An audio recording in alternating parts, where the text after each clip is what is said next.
Signal from the depths. Prologue. 47 seconds before impact.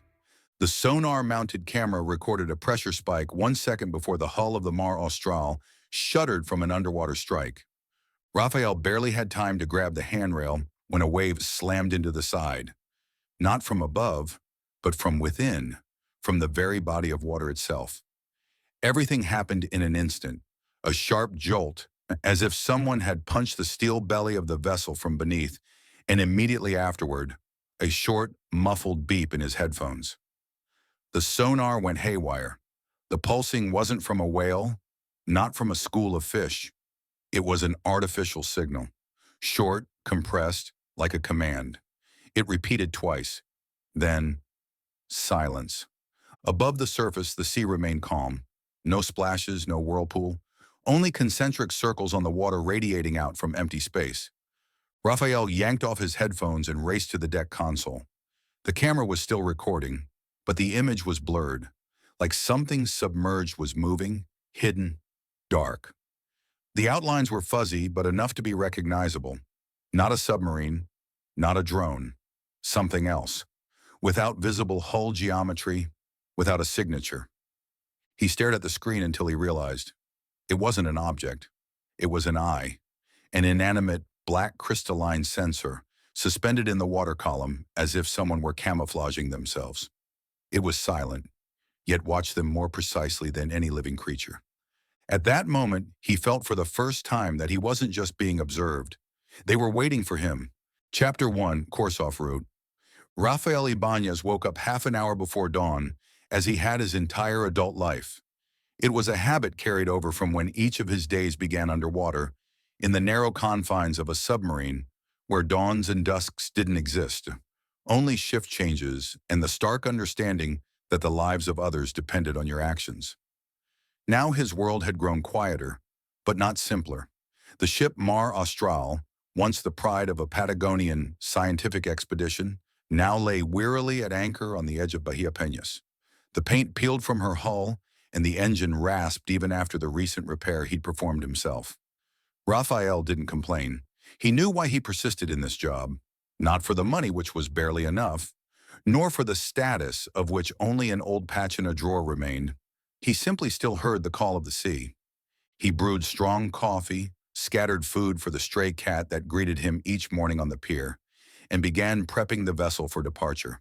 Today he needed to capture footage of seabirds along a rocky shoreline, a commission from a small regional studio hoping to make a documentary about Patagonian wildlife. They paid little, but he couldn't refuse. Work is work. On paper, he was listed as an independent marine wildlife cameraman, but he knew the truth. More often, he was just a skipper with a camera in his backpack and an unclosed chapter behind his back. The weather was unforgiving, as always in these latitudes. A fine rain whispered against the windows of the pilot house, and the sky above the strait seemed frozen in gray silence. Rafael headed out to sea, hoping there would be enough light in the coastal lagoon for shooting. He checked his coordinates, consulted the charts, but instead of taking his usual route, headed slightly east, toward where rare albatrosses had been spotted last summer. He knew that this part of the waters bordered the so-called technical zone, territory the Navy had once used for maneuvers, but in recent years it lay all but abandoned. Everyone knew this. Officially, no one was allowed to enter, but fishermen often took the risk. Mackerel and tuna passed through there in great schools. Rafael had no intention of trespassing. He simply wanted to sail as close as possible, gather his footage, and return. Desperate times required flexibility. The vessel moved slowly, its old engine complaining with every ripple in the water. He adjusted to the rhythm of the swells, deftly weaving between underwater shoals and the occasional fishing buoy. With dawn, the fog began to lift, but the horizon remained unclear. Thick clouds hung low, as if trying to conceal more than just the distant sea. The farther he advanced along the cliffs, the more he felt a tension, not a physical one, but an internal strain, familiar only to those who grew accustomed to feeling their surroundings, not with their eyes but with their skin. Time at sea always stretches in its own way, but that day the hours seemed suspended. He watched the radar screen, empty, No boats, no beacons, no birds. Suddenly he noticed a dot on the horizon, a tiny speck drifting at the edge of visibility. He zoomed in with his camera. A small vessel, motionless. Its hull line was broken, listing oddly. Adrift. Rafael squinted. Apparently someone was on board. A flash of bright color, maybe a life jacket, glimmered on the deck. The coordinates confirmed the worst. They were in the technical zone, just beyond the boundary. Rafael froze, weighing his options. The coast was a good 30 miles away. Other vessels were unlikely to be nearby. Radio signals on these frequencies would be lost among the rocks and wind. He thought of the Coast Guard, but knew, by the time they arrived, it could be too late. He recalled the storm of 1998, when their submarine lost 3 crew members in a deep-water accident. He too hesitated then. Too late. Then there was only the ringing in his ears and an emptiness he could never fill. He looked at the chart again. A couple of nautical miles, no more, and he would be in waters where he ought not to be. But someone on that vessel needed help. He felt that familiar tension coil in his back. Yet his hand already reached for the wheel, not out of heroism, out of duty. Mar Austral set a course for the drifting vessel. Rafael did not know that within an hour the whine of rotor blades would fill the sky above him, and from the depths, the hulking shape of a nuclear submarine would emerge. He did not know that this rescue would become his point of no return. He simply moved forward into the gray morning, guided by the wind, beyond the horizon where someone's signal awaited. Maybe their salvation, perhaps the beginning of an entirely different life. Chapter 2. The Ghost Boat. As Mar Austral approached the drifting vessel, the fog thinned, and the silhouettes on deck became clearer. Rafael slowed to a crawl, calculated his approach, and began a cautious maneuver on the leeward side. The boat was smaller than his own, accommodating at most 2 or 3 people. The paint on its hull was almost intact, but its bow sat low, as if it had taken on water. The vessel seemed dead in the water. No sails, its engine silent. It looked abandoned, yet someone remained aboard. He spotted the first figure, a person, by build a man, slumped against the rail as if unconscious. A few seconds later, a second figure appeared, a woman in a dark jacket. She stood, leaning on a knee, holding something aloft. Rafael didn't immediately recognize it. It was a life vest, rolled up and raised like an improvised flag. She swayed with the waves, but her gesture was precise. Not a scream, not panic, more like a silent insistence. Rafael circled the boat, assessing the hull's condition. The damage was minimal. There were no signs of collision or fire. But something about this scene didn't add up. He knew what a fishing boat or a tourist vessel looked like. This was different. New, with good planking, and no obvious identifying marks. No name, no registration number. The hull was sterilely blank. He closed in and tossed a mooring line. The woman caught it with surprising skill, surely and exactly, as if she had done it countless times. He tied it off quickly, efficiently. Rafael tensed. He had lived among mariners for many years and knew that such skill wasn't typical of novices. He cut the engine, dropped a sea anchor, then grabbed a first aid kit and a rescue blanket and leaped onto their deck. The smell was sharp, a mix of salt water, wet wood, and blood. The man lay at the rail, eyes closed, his breathing shallow. On his right side was a makeshift dressing, but a dark stain, spreading across the cloth, told Rafael it was no ordinary cut. He knelt beside him and quickly assessed the situation. This was not a bruise or a gash. The shape of the wound, its depth, the way the blood seeped, it was from a bullet. He had seen such injuries before, many times. The woman watched him intently. Her face was calm but tense. She stood too rigidly, too confidently, for someone accustomed to being in control. He looked at her hands, calloused, not from tying lines or rowing, from handling a weapon, from training. Rafael said nothing. He knew that asking questions on this deck was pointless. He gestured that he would transfer the man to Mar Austral and set to work. The woman did not interfere.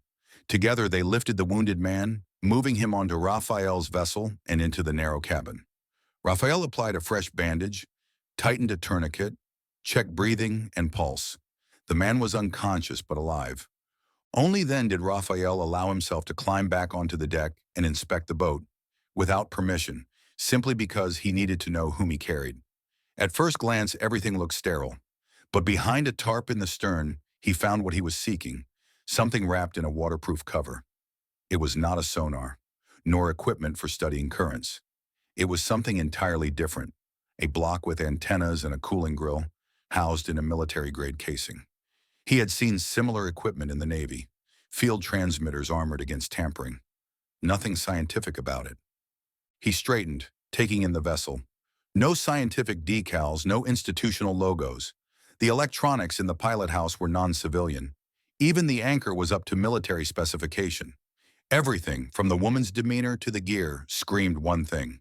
He was facing a covert operation, a dormant instinct, one he had not felt in years, awakened within him. Intuition that once served him underwater.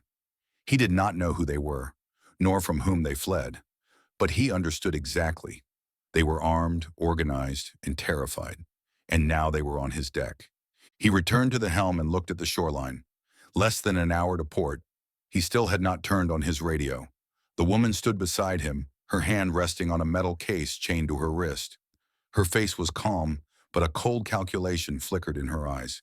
She did not beg for help. She only stared at him as though she already knew his choice had been made. Raphael grasped the wheel. The engine roared and Mar Austral began to turn. Somewhere on the horizon, the fog parted and a faint ray of sunlight broke through. He did not know where this course would lead, but he understood there was no turning back. Chapter 3, Surface of Mystery. Raphael had not come halfway to the nearest port when something occurred that he could not have anticipated. The wind picked up, the sky darkened, and from the south rolled a heavy mass of clouds. But it wasn't the weather he noticed. Even against the low-hanging clouds and a horizon that seemed to contract, he saw it, a barely perceptible disturbance on the water, too symmetrical to be ordinary tidal ripple.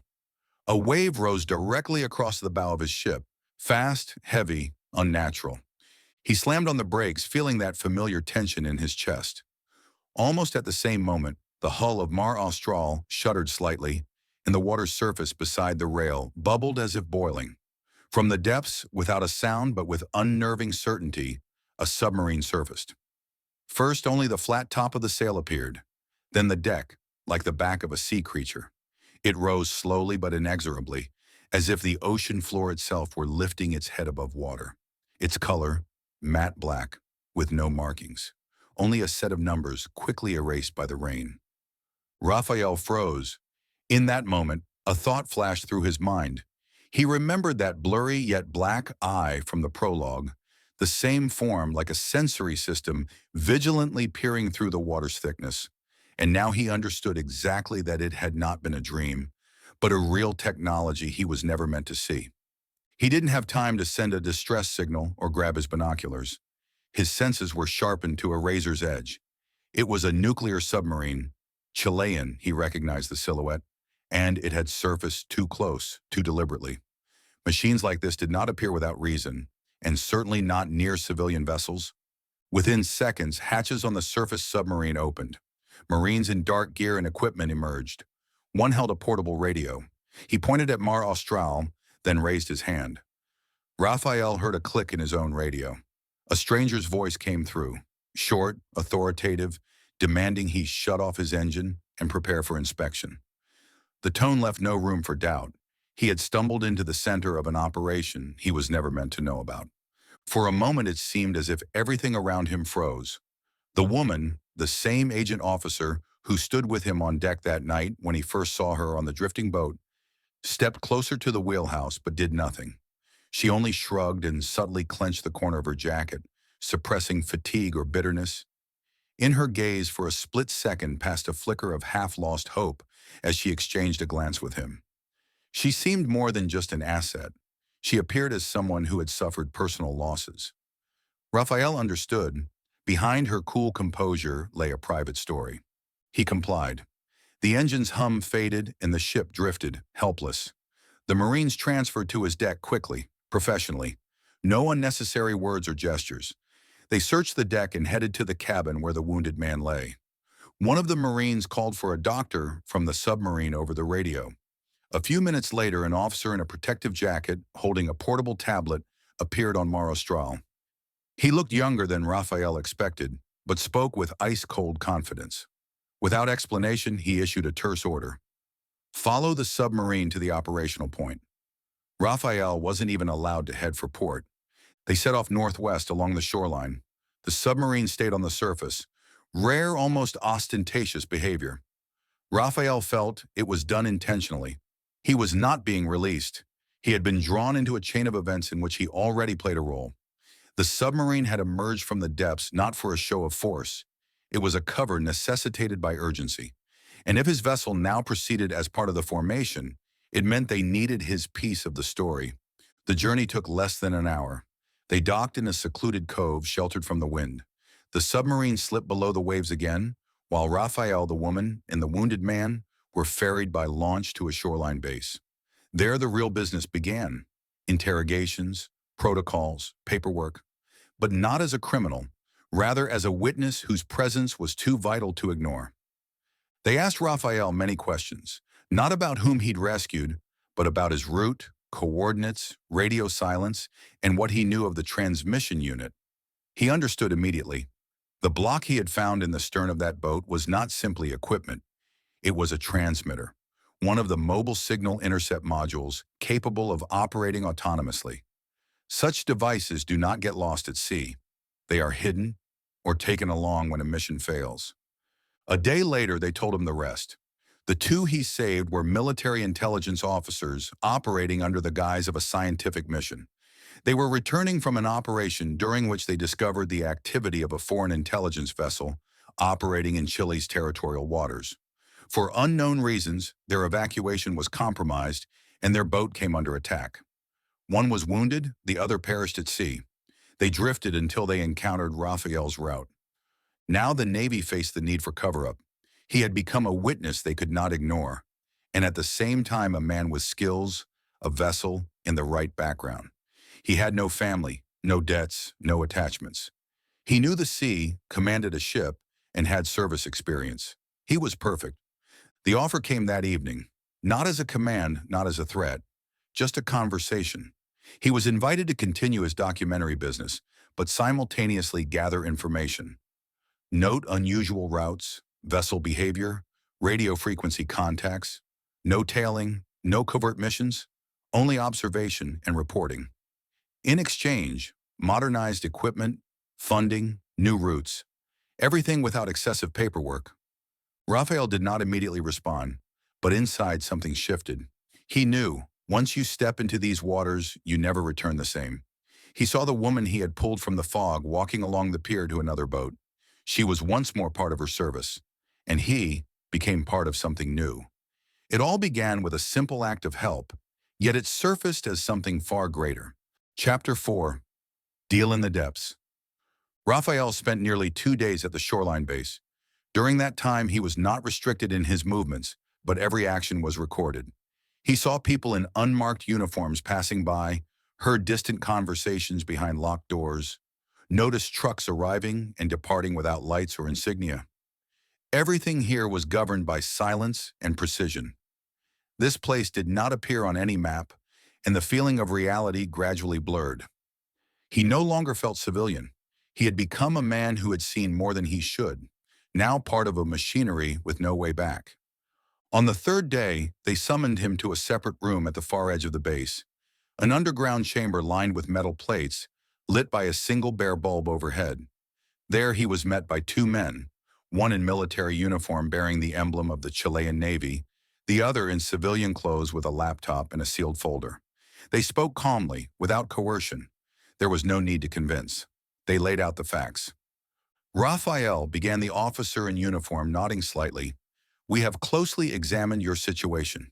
You hold a maritime license, have deep water service experience, understand communications protocols, and, importantly, you are independent. The Mar Austral is not just a vessel, but a mobile, inconspicuous platform capable of arriving where needed before bureaucracy awakens. You can be the eyes of the Navy where ordinary instruments are too noticeable or too slow.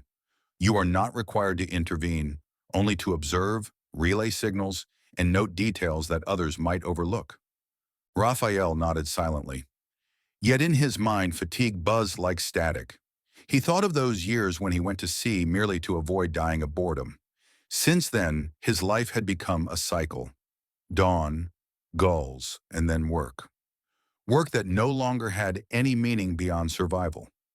Suddenly, the memory of the 1998 storm resurfaced when their submarine lost 3 comrades at depth.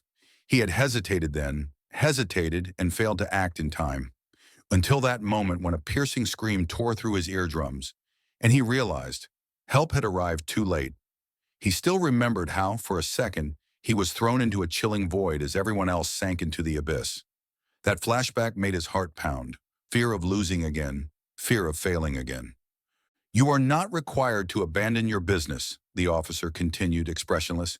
On the contrary, we will assist you. Upgrade your navigation system, install new hydroacoustic equipment, ensure a steady stream of assignments under the guise of documentary expeditions. You can sail along the coast as always, with cameras and sensors, and occasionally mark on your chart anything that seems strange. Unmarked vessels, recurring routes, new beacons, anything that in the past you might have dismissed as routine. Raphael swallowed, feeling conflict rise in his chest. To refuse would mean returning to his old routine, where no signal or interference ever troubled his heart. But he realized he could no longer stay on that shore. The civilian sitting at the laptop snapped upright, opened the screen, and displayed schematics of a device with an infrared matrix and a passive scanning system. At that moment, Raphael noticed the female officer in the corner. She stepped toward one of the crates, ran her fingers lightly over the canvas covering, and he saw a brief shadow of regret pass through her eyes. Her silent confidence remained, but he understood. Somewhere inside, she was still human, not just circuits and plating. Communication will be arranged through one-time codes, reports, via encrypted channels embedded in the navigation system. In return, technical support, operational protection, complete confidentiality, no paperwork with stamps. Everything is verbal, between people who understand the value of silence. At that moment, Raphael recalled the rare seminars when he was invited to lecture on passive sonar. He had told novices about the importance of the faintest noises, and they looked at him as if he were a guru. That was the first time he truly felt that his expertise could save lives. Raphael listened, not interrupting. He understood.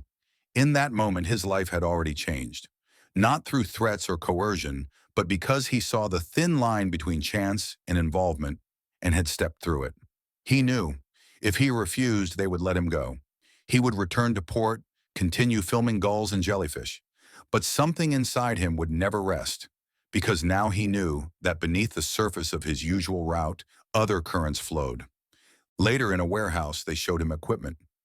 Everything was compact, reliable, and, most importantly, installed so as not to arouse suspicion. New sonar arrays, cameras with infrared matrices, and a passive scanning system. A device capable of listening to the sea. They explained that sensors could be linked directly to onboard communications, and signals would transmit through an encrypted channel, invisible to external systems. His vessel was no longer just a floating laboratory. It had become a sensitive ear, tuned to the depths, where ordinary eyes saw nothing. When he returned to Mar Austral, the ship was already afloat, moored in a secluded cove. The new antennas had been installed precisely without excess. Even the hull's color had been refreshed, as though no one had touched it. In the cabin lay a small case containing documents, new routes, and a brief note with the coordinates of the first expedition. He climbed aboard, circled the deck, resting his hand on the wheel. Everything seemed the same, yet the air felt different, charged, meaningful. The next day he set sail. The new route followed uninhabited islands where rumors of illegal fishing had surfaced. Officially, he was searching for rare whales, but in reality he was checking whether these waters were being used as cover for equipment transport. He sailed slowly, vigilantly. For the first time in many years, each mile felt more than just distance. It was observation. He felt no fear, only focus.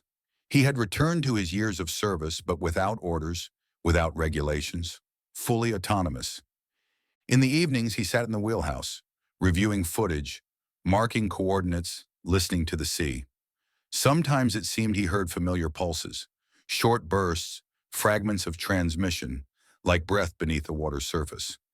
Everything was as before, but now imbued with new purpose. He no longer merely observed nature. He had become part of something greater.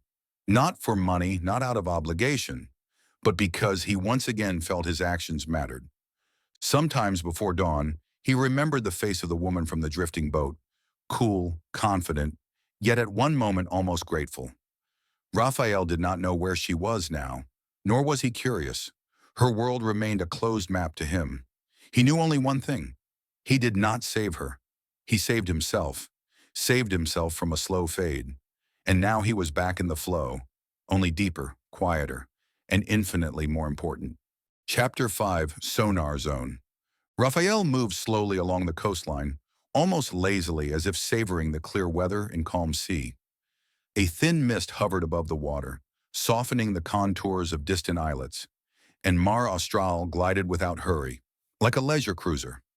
Yet in reality, the vessel was not merely cruising, it was listening.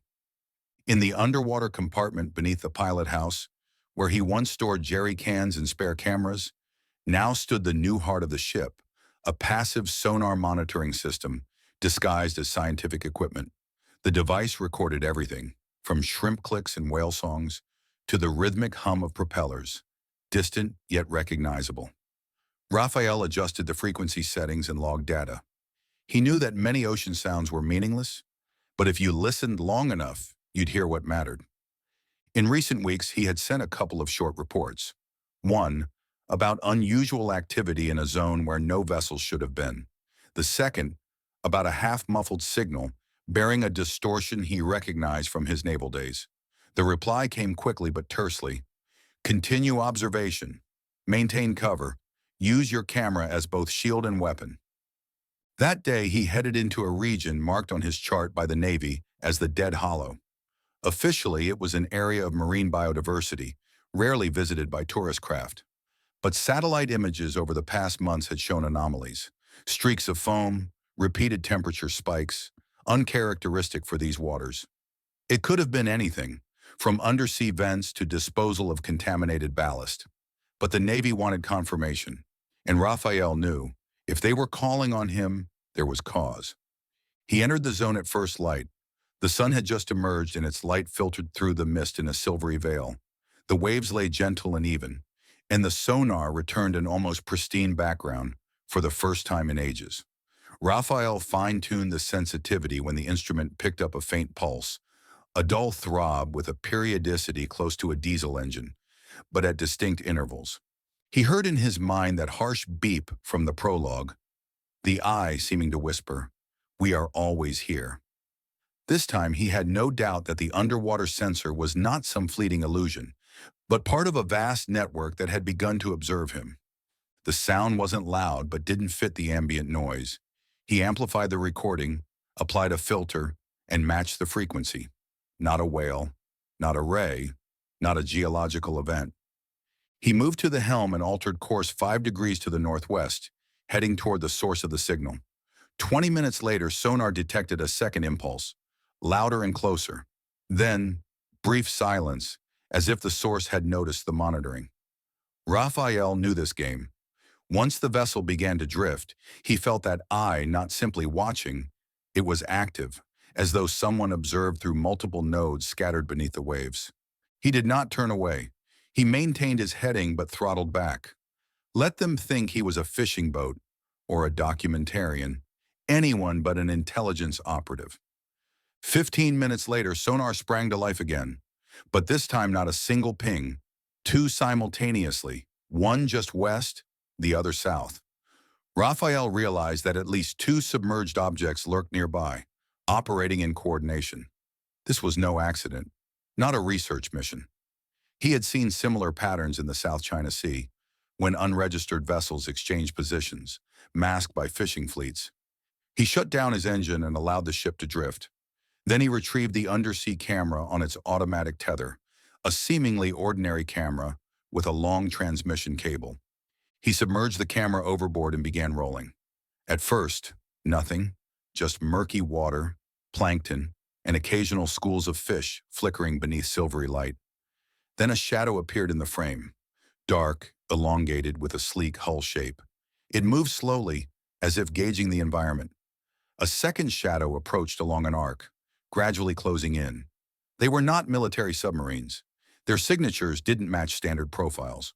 But it was clear, these were not civilian craft. They bore equipment, likely cables or external antenna arrays. Rafael recorded everything, and he did not kill the feed at once. He waited until one shadow halted. Then when both silhouettes froze in the water column confronting the camera, a ping, one short beep, sounded in his sonar headset. Rafael involuntarily recalled the woman's gaze when she first boarded. They were in the same boat, she had seemed to signal, and that short beep replayed in his mind. He felt tension coil inside him, but on the surface he betrayed no movement. He struck a match for a cigarette, an old habit, and stood on deck, staring at the horizon. The ocean seemed empty. Half an hour later, he started the engine and resumed his previous course. Then he sent a brief report. At least 2 submerged objects detected in zone. Coordination confirmed. Visual observation recorded. Direct ping to civilian sonar. Possible position compromise. The reply came, received. Continue route. Contact forwarded to Southern Group. Nothing more. The next morning, Mar Austral docked at Puerto Aden, a familiar port. Fishermen, tourists, boats. No one knew where he had been or what he had seen. He stepped ashore, smiled at the coffee vendor, grabbed a tuna empanada, and sat by the water's edge. He looked like any ordinary sailor, but aboard his vessel lay a hard drive and a record of the shadows moving in the depths. He knew one day they would surface, and when that day came, his recording would be proof. For now he remained silent. He listened, and the sea spoke to him, through the sonar, through pulses, through silence. He learned to read it as he once read coordinates on a chart. Now each mile was an opportunity to detect what others preferred to ignore. And somewhere in the fog's eyes, in the glint of spray, he again felt that phantom gaze of the eye, the symbol of invisible reconnaissance watching him from beneath. Chapter 6. Second Chance. In the 4th week after returning from the Dead Hollow, Rafael received a new assignment. On the surface, it appeared unremarkable. A simple expedition along the southern fjords, where orca and seal migration were observed yearly. The route traced the coastline of the Williams Archipelago, and on paper he was part of a program for visual biodiversity monitoring. Everything seemed routine. However, just the week before, he had received an unexpected invitation. The Navy asked him to give a one-off lecture to a group of sonar trainee officers. He hesitated but decided to do it, told them how little considered impulses could save lives. His audience looked at him with awe, as though they were meeting a man-eye who could hear the depths. For the first time he felt this was not just a task. He truly had something to teach. Rafael set out at dawn. The engine purred steadily. The sea lay calm. In the cabin, alongside the new charts, lay the same note. Transfer will occur on site. Nothing more. No who, no when, no from whom. Such directives had become familiar. He knew that in this line of work it was movement of information that mattered, not its completeness. He was merely a link capable of carrying a parcel from point A to point B, asking no questions and staying off the record. The weather held. The gray sky diffused light evenly through the clouds, and the horizon was clear. Rafael arrived at the designated cove by evening. The place appeared serene, rocky cliffs ringed by dense vegetation, and a beach devoid of footprints. He anchored the vessel, shut off the engine, and waited. In such moments, time seemed to compress. He did not read, did not write, not even eat. He simply sat in the wheelhouse, watching the water's surface and listening to the air, to the silence, to his instincts. Around midnight, he saw a flash, brief like a lighter's flicker, at the base of the cliffs. Not a flashlight beam, not a boat's headlamp, something handheld, very precise. Moments later, he heard light tapping on the hull. He went out, lowered the ladder, and saw a figure in a dark hooded jacket. The person climbed aboard swiftly and handed him a sturdy waterproof container. No words, no explanations, only a glance, quick, appraising. Raphael recognized her, the woman from the drifting vessel, her hair now tied in a bun, her face appearing older, but her eyes unchanged, confident, reserved, calm. In her gaze, he understood. She was testing him, not just delivering cargo, but trusting one who once had saved her from the fog. In that instant, he realized he wasn't merely fulfilling a task. He was re-entering a circle where every signal, every transmission was a test of loyalty. She didn't stay. Within a minute, she vanished into the darkness, leaving him with the container. Raphael did not open it. He had no instructions to do so. He simply carried the container inside, secured it, and returned to deck. The sea around was quiet, and in that silence he felt a strange sensation. Not anxiety nor tension, but something else. As if this voyage was not just part of a chain, but a turning point. As if his involvement here meant more than a service rendered. The next morning he left the cove and headed home. The morning light laid softly on the water, and the navigator showed his familiar course. Yet his inner state was different. He sensed something forgotten stirring. The feeling that he was not just being directed, but choosing. Every move, every course, every decision. He did not know what was in the container. Perhaps data, perhaps coordinates, perhaps something entirely different. But he knew his loyalty had been tested. Not as equipment, but as a person. And now that they had chosen him again, it was a sign. Upon his return to port, he received a letter, paper in a gray envelope, delivered by courier. Inside was a single sentence. "Thank you for that choice in the fog." It was not mere coincidence. No signature, no stamp. But he knew who it was from. He returned to the vessel, climbed onto the deck, and inhaled the sea air. The cat he once sheltered at the pier reappeared, rubbing against his leg. Raphael scooped him up and sat on a coil of rope. Everything was as usual, and yet completely different. Shortly after that expedition, he was invited to deliver another seminar, this time not a one-off, but to the Navy's permanent cadre of trainees. At first he hesitated. He did not want his life to become a never-ending cycle of observation and lectures. But when the letter mentioned that his observations and stories would help new operators understand that the eye could be both overhead and beneath the keel, he agreed. A few days later, he received another call, not from the Navy, but from the regional university's biology department. Professors asked him to conduct a short course for marine biology students. He agreed, realizing perhaps he should show them not only whales and jellyfish, but also the shadow signals he now knew how to discern. From that moment on, his world ceased to be divided into military and civilian, for anyone who went to sea must learn to see deeper. He remembered his first voyage after leaving the Navy, that time when he felt washed out, empty, unnecessary. Now it was different. He was neither a hero nor part of a command. He did not wear a uniform. But he was back in the current. He was useful once more. And in that, in the very essence of his quiet involvement, lay the second chance. Not the chance to start anew.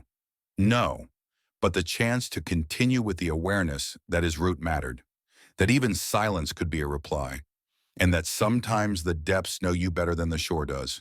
Epilogue, the quiet beacon. 3 years passed. At first, he delivered only occasional lectures, at the Navy's request and at a few universities. But gradually, eco-centers, tour operators, and marine science students began to seek him out. Anyone going to sea wanted to know how to read the whisper of the depths. So over 3 years, a simple request for a single seminar evolved into a regular cycle of lessons, turning Mar Austral into both a floating classroom and a center of ecotourism. Mar Austral became a popular ecotourism hub and simultaneously a training platform for maritime intelligence. Once a month, his ship sailed into the archipelago's coves with biology students. While they recorded whale songs, Raphael simultaneously monitored frequencies, teaching them to detect the earliest signs of unauthorized vessels. This double life of the Mar Austral became legend among the locals. Tourists came not only to see fjords, but to understand how the depths could reveal hidden threats and opportunities. Raphael was no longer a spy. He was a mentor. He taught young people to see what ordinary eyes missed in the ocean: signals, threats, and possibilities. He often recalled that morning fog when he had simply wanted to save a drifting boat. That's where it all began. Now he knew, once you make the right choice, you can change not only your life, but the course of an entire story. Water remembers everything. The important thing is not to miss the signal.